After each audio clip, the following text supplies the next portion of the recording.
ഈ സ്കൂൾ യുവജനോത്സവത്തിന്റെ ചരിത്രവുമായി ബന്ധപ്പെട്ട ഏറ്റവും പ്രധാനപ്പെട്ട ഒരു വേദിയ സ്ഥലമാണ് ഈ കാണുന്ന ബിനി ഹോട്ടൽ. അതായത് മുനിസിപ്പാലിറ്റിയുടെ കീഴിലുള്ള തൂവാനത്തുമ്പികളിൽ മോഹൻലാല് വന്ന മുറി. തൂവാനത്തുമ്പികൾ കാണാത്ത ആൾക്കാർ ഇല്ലാത്തുണ്ടോ? അതായത് ഇതിന് വൈലോപ്പള്ളി ശ്രീധരമേനോനും കൃഷ്ണൻ നായർ അന്നത്തെ പ്രസിദ്ധനായ ആളാണ്. അവരും കൂടി ചേർന്നിരുന്ന് ചർച്ച നടത്തി. ഇപ്പൊ കാണുന്ന ഹെറിറ്റേജ് അല്ല, ഇത് റിനോവേറ്റ് ചെയ്തു. പഴയ ബിനി ഈ തൃശ്ശൂരിന്റെ ചരിത്രത്തിന്റെയും പാരമ്പര്യത്തിന്റെയും ബിനി ഒന്ന് കാണിച്ചെടുത്ത ക്യാമറ.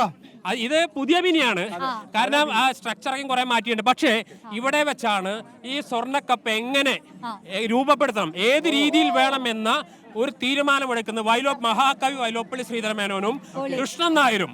അവർ രണ്ടുപേരും ഈ ഇതിനകത്തിരുന്ന് ഇത് ചരിത്രപരമായ ഹോട്ടൽ മുറി നമ്മുടെ സംസ്ഥാന സ്കൂൾ കലോത്സവത്തിന്റെ. പക്ഷേ ഇത് റിനോവേറ്റ് ചെയ്ത പുതിയ സംവിധാനം, പക്ഷെ ഇതിന്റെ പഴയ രൂപം.